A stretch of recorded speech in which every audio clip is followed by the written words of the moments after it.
This is the Podcast, your privacy and data podcast, with me, Anthony Brown, interviewing leaders from across the industry to provide you with news, views, insight and opinion. Join me for Series 3, where I'll be talking to privacy thought leaders about their stellar careers. This is Journeys Through Privacy.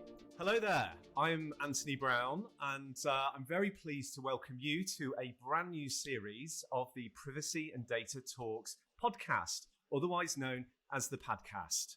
Sorry it's been a little while, but it's great to be back with a bang for Series 3, a series of talks that we'll be calling Journeys Through Privacy. Each episode, I'll be talking to a leading privacy thought leader about their career journey. We'll be discussing their stellar career in detail and learning more about their experiences along the way, both good and bad. I hope these discussions and the sharing of experiences from leading lights will be useful for those already working in the privacy community and those considering it as a career, whether it be as a lawyer, non-lawyer, operational or technical role. The privacy community really is a broad church, which now has a variety of super exciting career paths, of which I hope to explore over the coming episodes. So anyway, without further ado, today I'm really excited to be joined by somebody that I'm sure many of you will know. Eduardo Ustaran is global co-head of the Hogan Lovells Privacy and Cybersecurity practice and is widely recognized as one of the world's leading privacy and data protection lawyers and thought leaders. Eduardo, it's great to see you and a really warm welcome to the podcast. Thank you.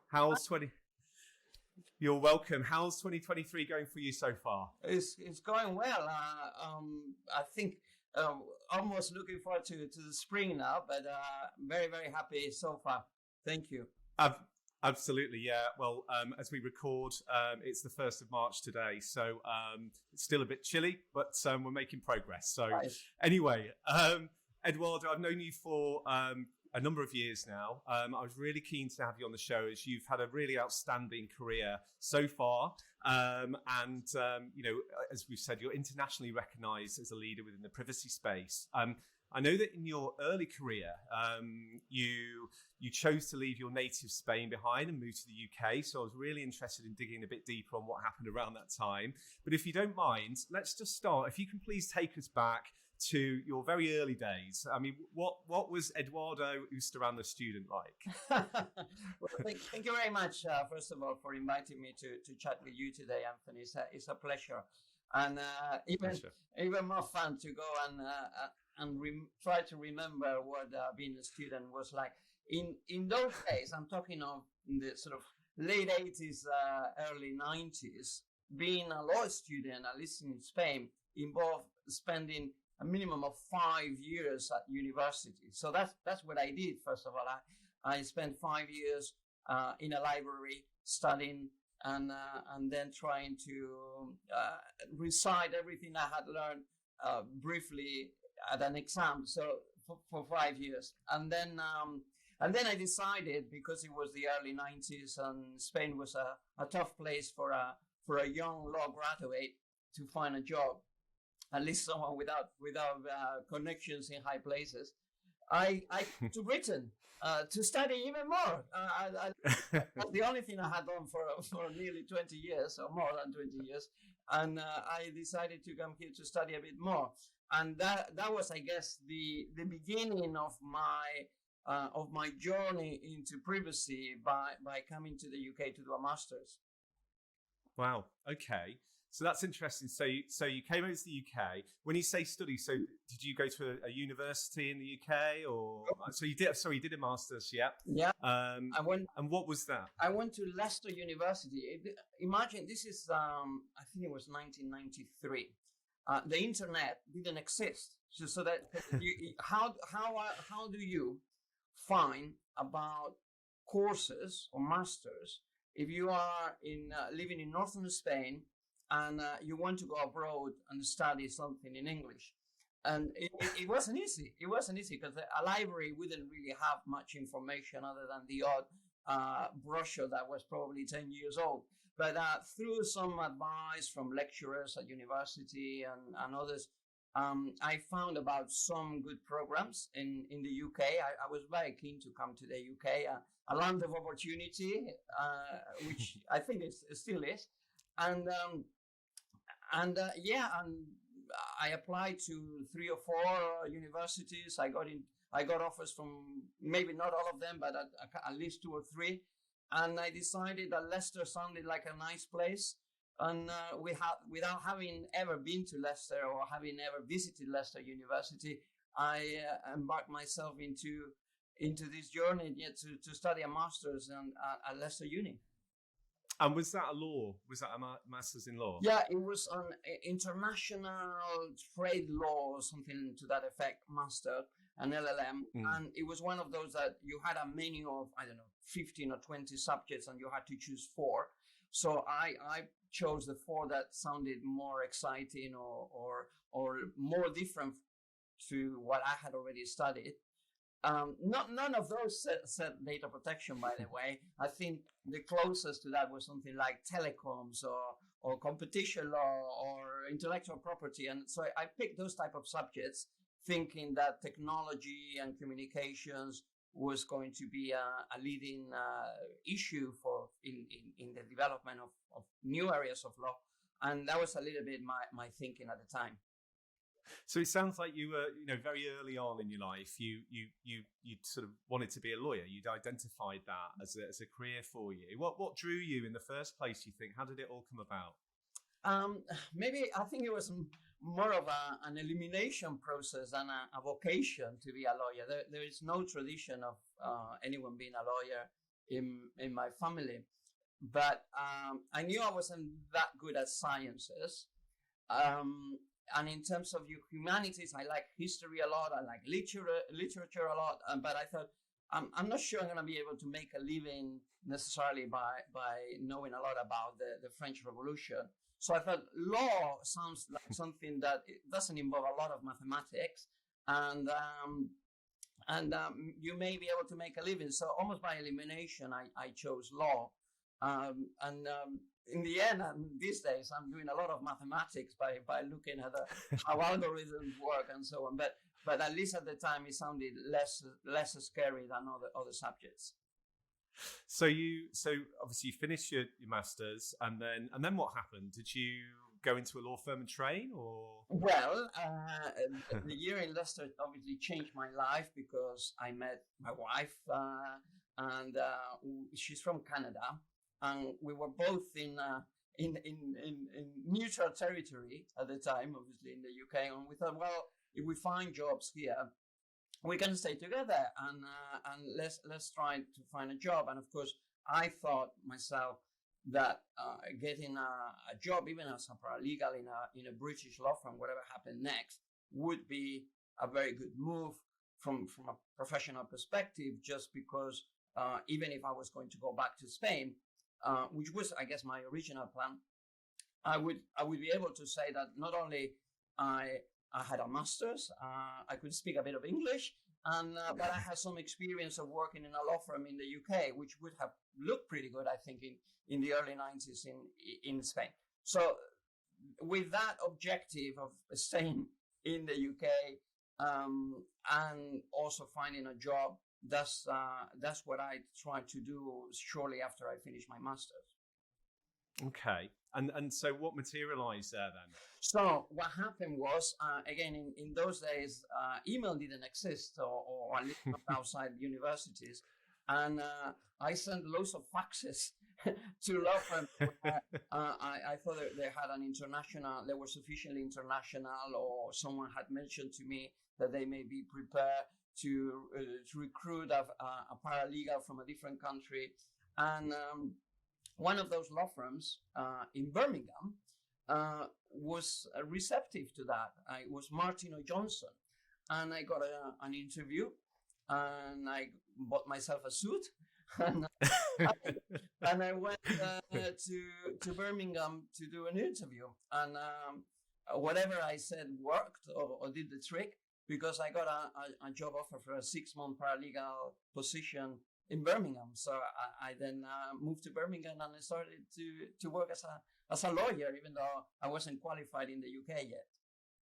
Amazing. So I'd imagine that the young Eduardo at that time was, you'd already demonstrated that you were a go-getter. You were prepared to take risks. You must have an entrepreneurial spirit in you, wanting to better yourself. And I guess, I'm sure that the firm that you joined as a paralegal will have spotted this in you, and obviously thought, well, 6 months, come on, let's continue this. It sounds like that for sure. What happened there? How long were you there, and did they help you then train as a UK lawyer, or? Yeah. So what happened there? So my job as a paralegal, I didn't even know what that involved. I had never ever worked in a law firm. I didn't really know what a law firm truly did, let alone a British law firm. So I thought, well, whatever I do, I need to do a good job, whatever it is. And I seem to remember giving jobs like making photocopies and things like that. And I'm thinking, well, I'm going to make the best photocopies that these guys have ever seen.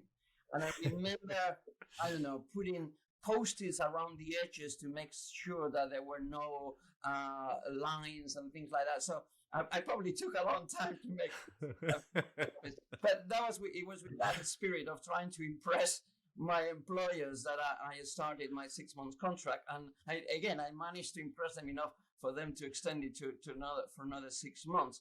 In the meantime, I realized that even though I was already qualified under Spanish law as a Spanish lawyer, and I could have practiced as a lawyer, as a qualified lawyer in Spain, and I had my law degree and a master's, and I spoke Spanish, which I thought was a helpful thing to do in a foreign country. All of that was not particularly helpful without being a solicitor, because without being a solicitor, all you could aspire to be was a paralegal. So I thought, okay, to make the rest of the stuff count, all these other things that I have, I really need to become a solicitor. So I decided to study to pass what it was at the time the Qualified Lawyers Transfers Test, which was a mechanism to qualify as an English solicitor once you were qualified in a different jurisdiction. And by taking a test and showing that you had some experience of working in a law firm, which at the time I was starting to have, it took a little bit of time. I'm not ashamed to say that the first time I actually failed the test. I think I didn't study enough, I guess, or my brain was not ready yet. But I have to say, the law firm was super, super supportive, because I guess they saw this guy that was with a trying to make a career. I was already then, for the first time, data protection started to appear in the horizon, and we can talk about what was the first data protection job I ever did. So I think this law firm again was very entrepreneurial in that respect. And they thought, okay, well, let's help this guy and see what he can do for us. So that's how amazing the whole thing started. Are you still in touch with any of those people? Have they followed your career and realised what they began or helped to begin?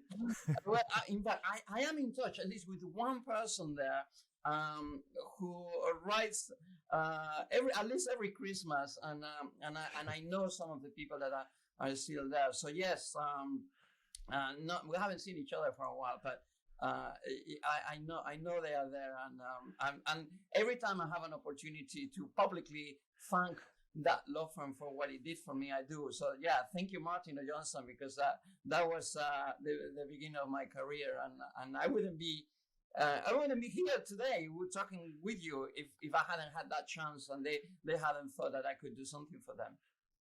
Absolutely. Well, hats off to them, definitely.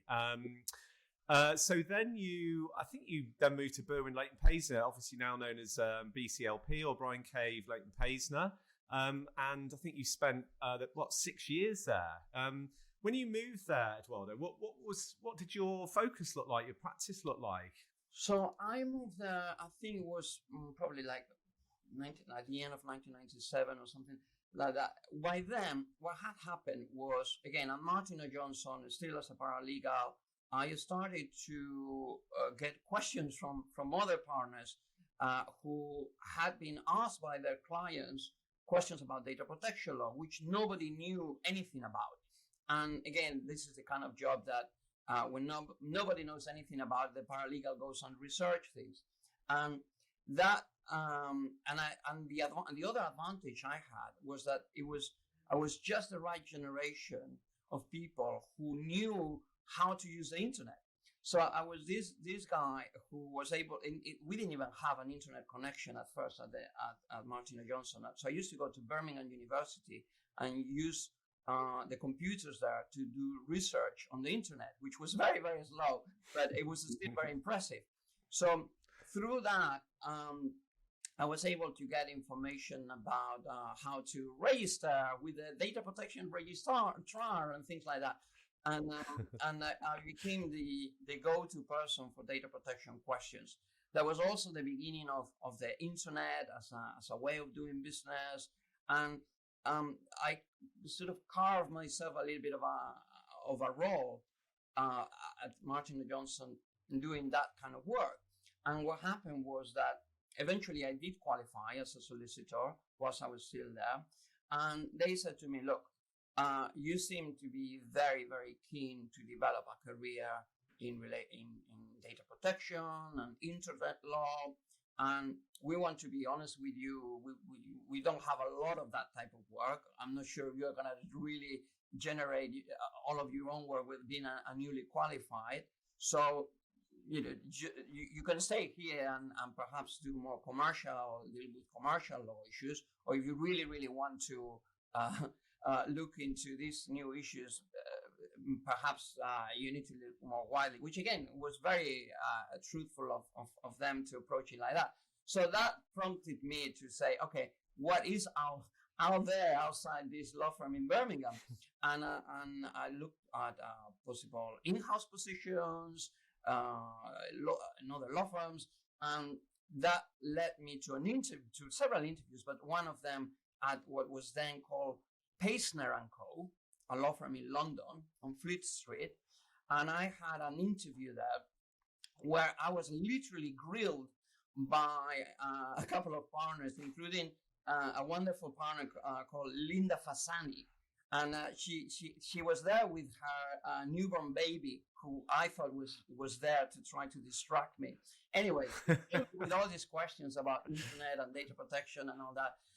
And again, I was really in my element, answering these very nerdy questions that they probably didn't even know the answers themselves. So that again, I managed to impress them enough to give them a job, and that was the beginning of my time at what was then Paisner & Co. Then it merged with Berwin Leighton, so I was at Berwin Leighton Paisner for, as you say, 6 years. Wow, amazing. So what a time to be around, I guess all the .com boom time, everything. There's the Y2K, everything's going on. And so you're here, you must have been thinking, blimey, what a time to be alive. There's so much exciting, interesting stuff here. And so it sounds like, as you just alluded to or said, that, the people probably asking you questions may not have known the answers themselves. So you must have to be really proactive around this time, going out there, speaking to people, learning. It's really sort of cutting edge stuff, I guess. And that comes from within a person in their career, that drive, that desire to learn. Is that kind of really a synopsis is how you were around that sort of time as a person? Yeah, and I would say, without getting too philosophical, we are always learning, in the sense that the moment you think you know stuff is the moment you become obsolete. So to say that at that time I had a sort of an ambition to learn new things is an understatement, because everything was so new. In a sense, still being a lawyer was completely new to me. Working in a law firm that now in London was a new experience. And the technology was developing, as you say, the year 2000. That was a big question mark. What was going to happen on the 1st of January of 2000 with all the computers in the world crash? And it was kind of scary in a way, but kind of exciting in terms of, how can lawyers contribute to the solution? And and of course, data protection was starting to be a thing. Data protection law in 1998, the UK was the first country to implement the Data Protection Directive of 1995. So we were advising, and again, Payson & Co. was very into advising technology clients or data-driven clients, internet businesses, and therefore the work was the top quality work was there. And I threw myself into that, tried to learn from other partners, and that's but that's something that you should never stop doing in a way, I think, because again, there are new things happening all the time, and that approach is really what makes your career interesting in a way. Do you still have clients from back then, or people who've been on the journey with you? So the answer is yes. I can think of at least one client that I was literally visiting in the US last week, which was at the very least introduced to me by a client of Payson & Co. in those days. So we're still working with them on data issues. So yeah, some of the connections that I made at the time are still very much alive. That's amazing. That really is. And actually, I hadn't sort of planned to ask you this question, but I'm interested to know, the environment, the world we're living in now, and the advent of Web3, blockchain technologies. Are you seeing similarities, or have you over the last few years compared to back at that time when, the internet exploded, in terms of innovation? Absolutely. I mean, I'll give you an example. What I think is going to be pretty revolutionary from a legal perspective is the law around artificial intelligence and the specific laws that are going to be enacted and passed regulating the development and the use of artificial intelligence. Those laws don't exist today. They are in the making. So where we are today in relation to that space is essentially where we were in the mid-90s when I was starting as a lawyer in relation to data protection, that it was a time where there was a perceived need that the use of data needed to be regulated because there was going to be this massive exponential growth in the use of personal data, and there were risks around that needed to be addressed, and that's what drove to pass these new laws. And again, they were completely new laws that didn't exist in the legal framework before then, at least not at a global scale. And we're seeing exactly the same issues. I've said to my team for the past year, a couple of years, if you want to really make a career in a new area of law and be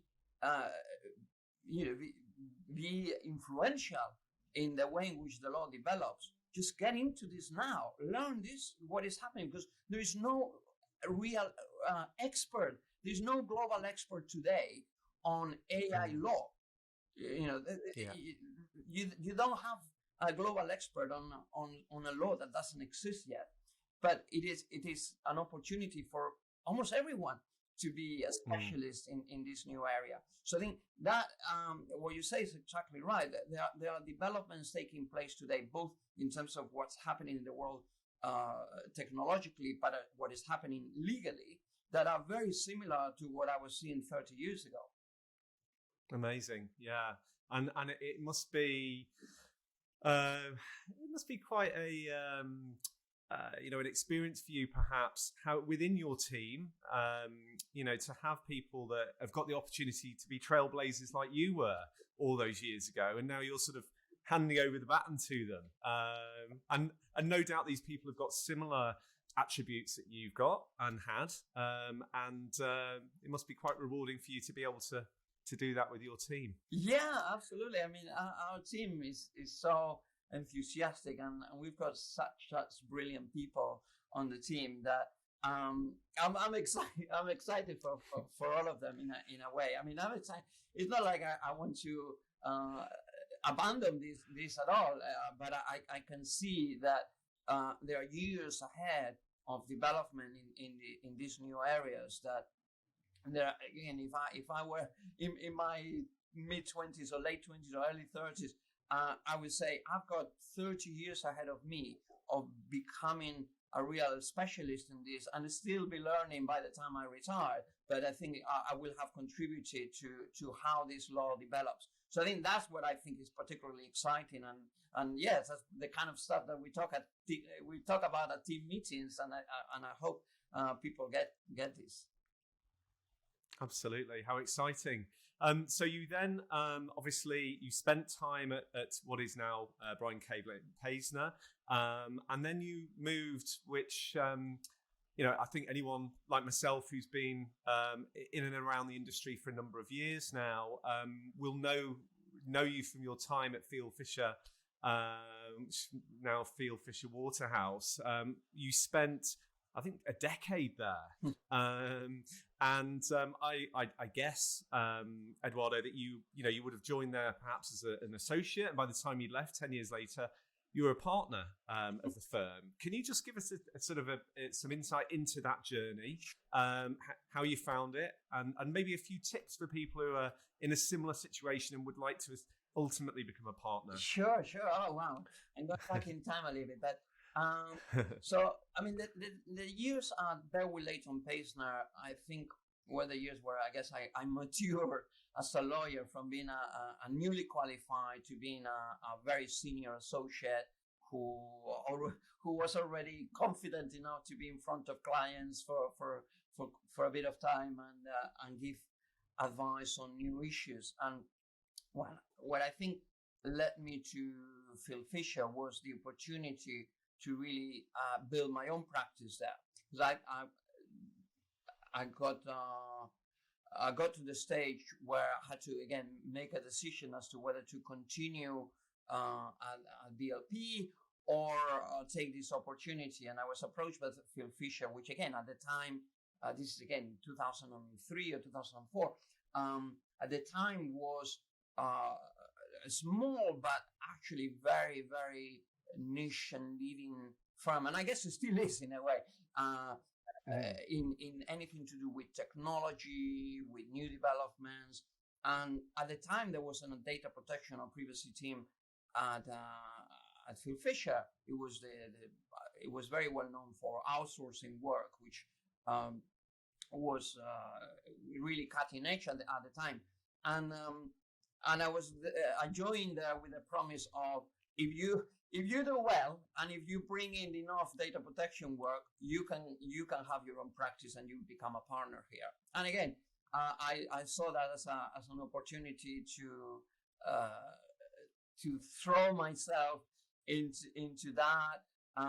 We form a small team, and yes, that led to certainly sufficient work to show that there was work in data protection for a whole new practice, substantial work, good quality, and that is how I became a partner at Phil Fisher, and it was a fantastic time as well because again the internet had also matured, and some of the issues that we see today, like the complexities of international data transfers and global data protection, were already starting to develop at the time. And that's where I really learned the complexities, the true complexities of data protection law. So that was a fun time, and we ended up with a very, very large team, which is still I see that as my legacy in a way. Is still there today, and I rate the lawyers at Phil Fisher very highly because again they have retained that practice, and they are operating at a very good level. So yes, that was fun. Excellent. And how long did it take you to become a partner during your time there? So I think it was probably about, I don't know, maybe a couple of years. It probably felt like 10, but because from the first time, from the first moment, I mean, I would have, I probably said, well, I think I should join as a partner, but they had all the cards in a way, and they said, look, this is an opportunity for you, and but yeah, so it probably took me a couple of years, one to show that it could be done, and another one to show that it wasn't just luck. And after a couple of years, I became a partner. So wow, it's still pretty quick though, isn't it? I mean, that's not bad if you think. The ground was quite fertile in the sense that I think hopefully they were half convinced that it was going to work at least, and that I was going to deliver. And I guess, look, in a law firm, the numbers speak for themselves in a way, and that shows what you are capable of. Yeah, absolutely. So just in terms of anyone who's listening, who is currently in a law firm, whatever level they are, but a non-partner at the moment, what would be your sort of tips to them, in terms of really expediting their journey really to the top? So look, on our team at Hogan Lovells, we've got people across the whole range of sort of seniority or lack of it. And for example, literally a couple of weeks ago, one of our trainees who had sat with us in her final seat joined the team as a newly qualified. So and we recruit the last three newly qualified have been trainees at Hogan Lovells that have sat with us. So we recruit at that junior level, and I always say to them, I know you don't have a lot of experience, and that's logical. But you what you do have is enthusiasm, and I think that's what you can demonstrate. And enthusiasm is useful for a number of things. It's useful because others see that others believe what you have to say or what you have to contribute, and pay attention. Enthusiasm is good because it motivates you to learn more and to discover new things. But it's also useful because it kind of takes away the fear of being very, very junior and saying, "Oh my God, what am I gonna do here, surrounded by these people who seem to know their stuff a lot better than me?" And I think that's a little bit how you approach your career at that earlier stage. And as you progress, again, the main message is don't lose that enthusiasm, of course, and don't lose that willingness to learn, but then use it to make yourself confident so that you believe in what you're doing, and you are prepared to spot opportunities. I think this is really, really important as well. The world of in law, I think, or at least what I've seen, is full of opportunities, because there are always new issues, there are always new challenges, and the law is never simpler. It's always becoming more complicated. So there are always new opportunities, and it's a matter of spotting them and pursuing them. And sometimes being a junior lawyer gives you the freedom to say, okay, well, this is something I'm interested in. A partner may not have the time to explore this new area. I'm going to say, would you be interested in writing a blog post or something about this area, or would it be interesting for the team to have a bit of a training session? I'm happy to share. I wrote this memo, and I'm happy to share it with the team. And it's that type of internal sort of work that is very, very helpful, and that I encourage everyone to undertake, because that's how exactly you progress. Yeah, absolutely. And as you demonstrated all those years ago, it's good to take care of photocopying as well and do a good job with that, isn't it? That's also good. Yeah. No, that's thoroughly is also good as well. Yes. Yeah.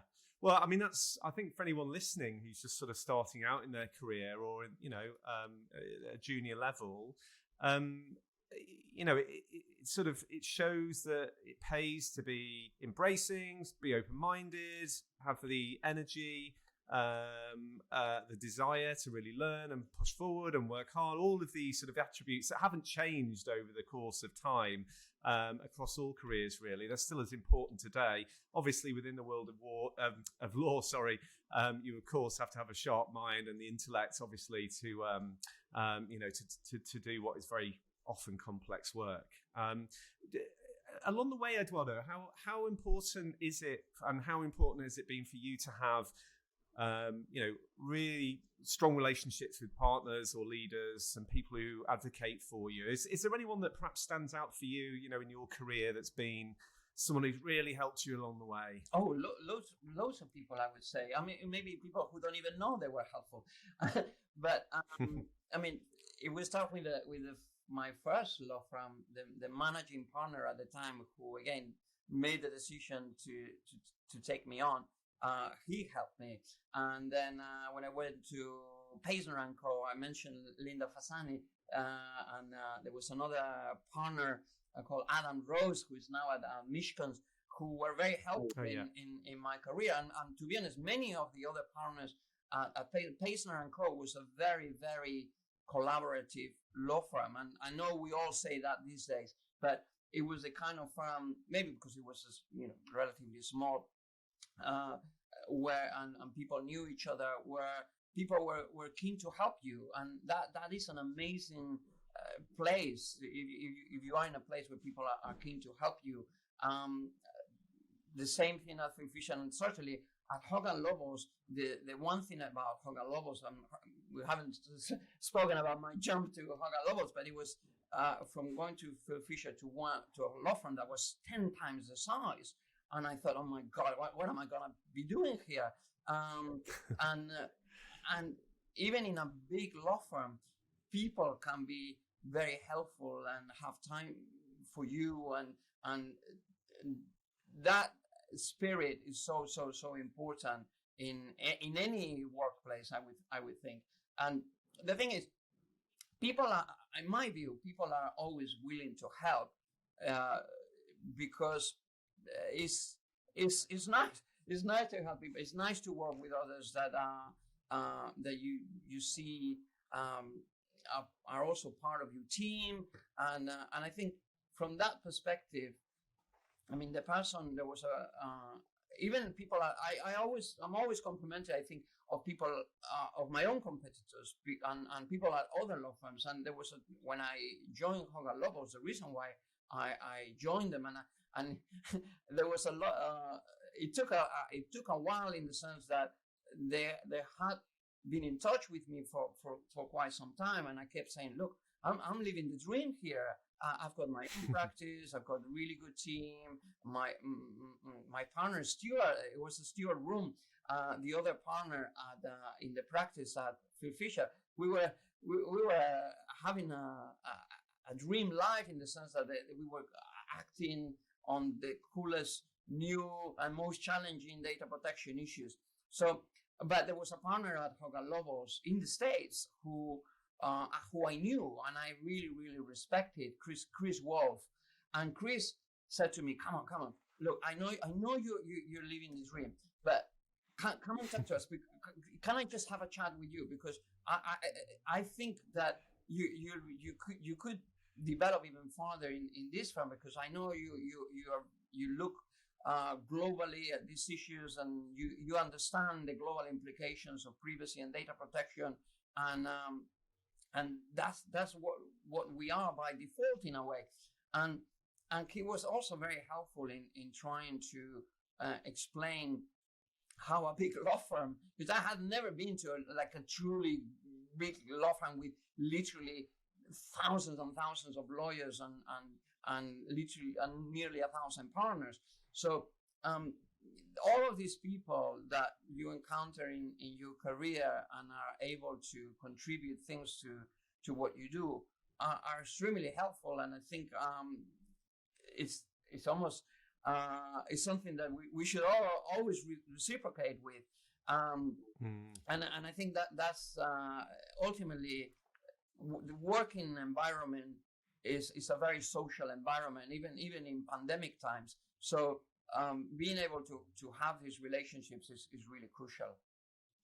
Absolutely. And what would you say, Eduardo, to someone who's listening now who is considering not just a career in law within privacy, but a career in privacy itself? If they were saying, Eduardo, shall I make the leap? Shall I do it? What do you think?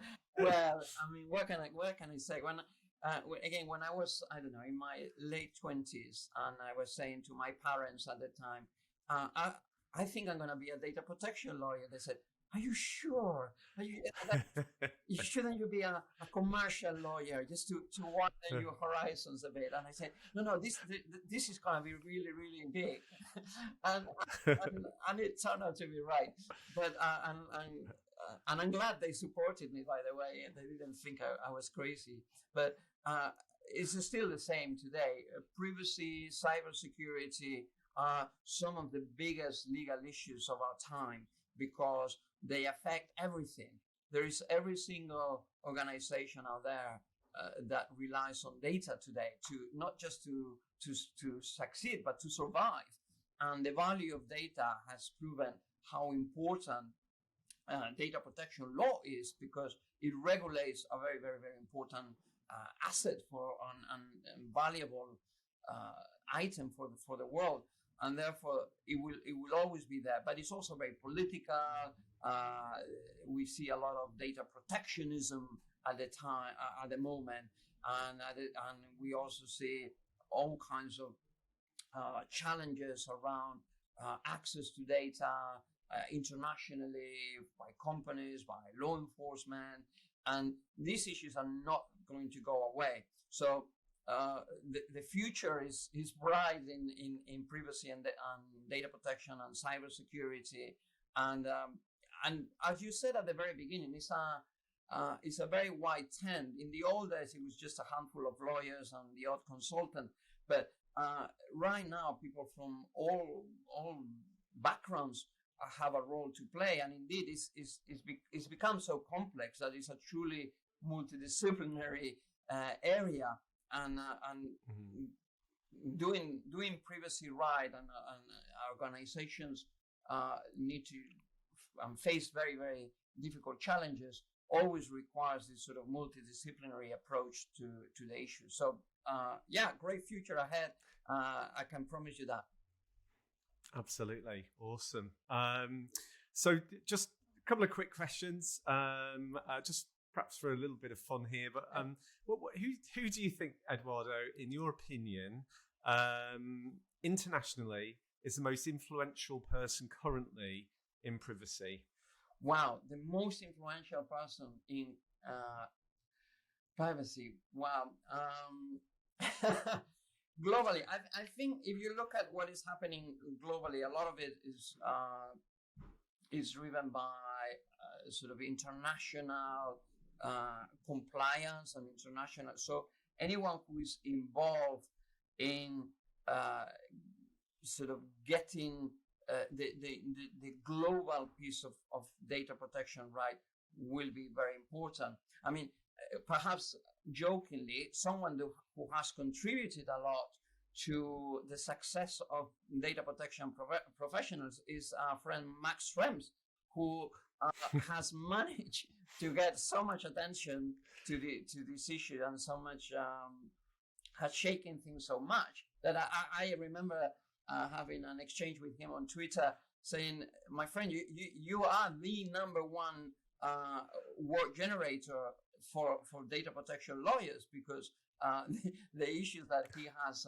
uncovered in a way are very, very relevant today.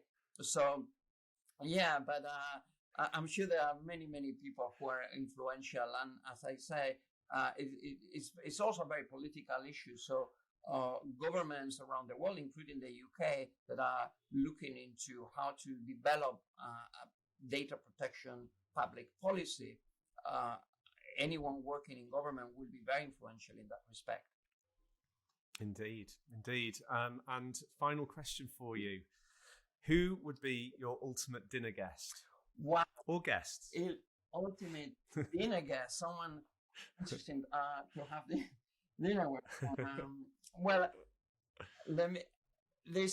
have you heard of, there's a writer called Malcolm Gladwell. I've been reading one of his books recently. Malcolm Gladwell is, I think he's Canadian, like my wife. So I think he would probably accept an invitation, and we could talk about kind of. He writes books about loads of things that are going on in the world, and he's also a runner. I heard a podcast with him when he was talking about, and I am a runner, so we could probably talk about run as well as things going on in the world. So Malcolm Gladwell would be an interesting dinner companion, I'm sure. Yeah, I'm gonna look him up, and it's good to know that Mrs. Ustaran would also be very accommodating as well with the Canada link. So yeah, the absolute best and healthiest food as well. Excellent. Well, I think that's just about us finished, Eduardo. I'd just like to say a massive thank you to you for sharing your story. I'm sure anyone who's listened to this will have taken lots away from it. You've really given us all a great insight into your career and some great messages to take away. So on behalf of everyone, really, keep up the great work, please. And you've been such a positive influence on the world of privacy and inspiration to others for many years now. So please keep up the good works. And to our listeners, thank you very much for listening. I look forward to discussing more journeys through privacy with more special guests soon. But bye for now and take care. Thank you very much.